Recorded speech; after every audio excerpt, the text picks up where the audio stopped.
In the music business faces the possibility of life behind bars this morning. CBS News correspondent Bill Whitaker reports on the conviction of rock music producer Phil Spector. He walked into court dressed to the nines, as he always had over the course of his two murder trials. This time, Phil Spector wouldn't walk back out. Guilty of the crime of second-degree murder of Lana Clarkson. Phil Spector's journey in the music industry began in the late 1950s. Born on December 26, 1939, in New York City, his family immigrated from Ukraine just before Phil was born. His dad worked as an iron worker, and his mother was a seamstress. Phil's dad, Benjamin, was known to suffer on and off with depression for a lot of his life. And tragically, when Phil was only 9 years old, his dad took his own life. He quickly rose to prominence as a songwriter and producer. In 1949, his mother moved the family to Los Angeles. Wall of Sound technique, characterized by its dense, layered arrangements, defined an era of music. Spector worked with legendary artists such as the Ronettes, the Crystals, and the Righteous Brothers. In 1958, he formed a band called the Teddy Bears and worked on various musical projects. He became a millionaire before the age of 23. By the 1960s, he had 23 records in the top 50. He also signed the band, the Ronettes, to his record label. Phil Spector was at the height of his success, producing chart-topping hits and earning a reputation for his eccentric personality. Hits kept coming as he reached higher up the charts. He started collaborating with A-chart artists. He was also collaborating and working with the likes of the Beatles, the Ramones, the Supremes, and the Rolling Stones. However, behind the glamorous facade, tales of Spector's erratic behavior and intense perfectionism began to circulate in the industry. As the 1970s rolled in, Spector faced personal and professional setbacks. His marriage to Ronnie Spector ended in a contentious divorce, and his once unstoppable career began to wane. Phil Spector withdrew from the limelight and became increasingly reclusive. The Phil Spector case took a dark turn on February 3, 2003. Actress Lana Clarkson was found dead in Spector's mansion. This shocking incident marked the beginning of a legal saga that would unfold over the next several years.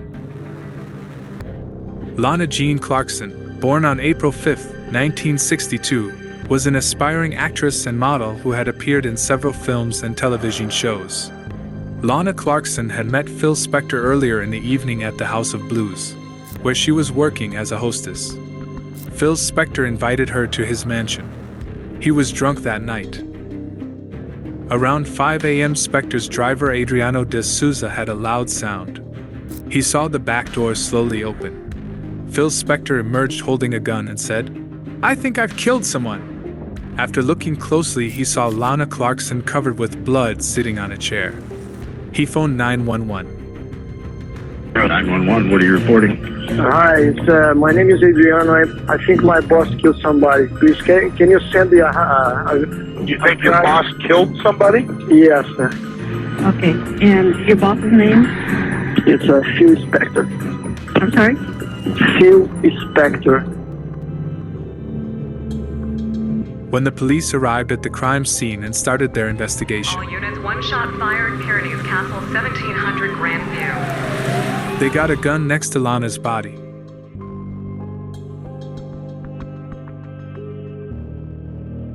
While examining, they didn't find any fingerprints on the gun. Lana's blood was discovered around various parts of the mansion. In one of the bathroom, police found a cloth covered in blood, as well as blood on one of Spector's jackets hanging in a closet, and more blood was on the stairs. Just after 6 a.m., Spector was brought in for questioning on suspicion of murder. And I don't know what the problem is. If you certainly have no right to come to my house, then you're and say they're murder. What the is wrong with these people? And and scare the out of everybody that somebody commits suicide. Shouting and slurring at the officers, he denied any wrongdoing and claimed that Lana had taken her own life. He said she even kissed the gun before she pulled the trigger. During his trial, Spector also made many various bizarre televised interviews telling anyone that would listen that Lana had taken her own life on that fateful night. The autopsy results finally came back. They determined that Lana had died when a single bullet severed her spine. During the trial, the jury found Spector's love of guns and his history of abusive and manipulative relationships with people. By this time, multiple women had spoken out against Spector, and many artists and assistants could attest to his erratic and volatile behavior. All the friends and her family said that she was not suffering from depression. She was not suicidal, and she would not do this. The opposition also said that in a 10,000 square foot house, the chances of Lana, who had never been there before, finding a gun from within a drawer seemed totally far-fetched and ridiculous. This same gun allegedly used to shoot herself had no fingerprints on it at all. If Lana had been holding it, should have been there. The prosecution speculated that the way in which Lana's body was found indicated something very significant. Her jacket and shoes were on, and her handbag was across her shoulder. It appeared that she was attempting to leave the property. On April 13, 2009, the jury found Phil Spector guilty of second-degree murder. Title of court and cause. We, the jury, in the above entitled action, find the defendant, Philip Spector, guilty of the crime of second-degree murder of Lana Clarkson in violation of Penal Code Section 187A, a felony, as charged in count 1 of the indictment. We further find the allegation that in the commission of the above offense, said defendant Philip Spector personally used a firearm, to-wit handgun, within the meaning of Penal Code Section 12022.5A1. On May 29, 2009, he was sentenced to 19 years to life in prison. The term required by law, 15 years to life on his conviction for second-degree murder for the enhancement pursuant to 120. In January 2021, Phil Spector died in a prison hospital. We intend vigorously to pursue an appeal and any other legal remedy that we're able to and are entitled to, we will pursue, because we do believe that this was not the right result.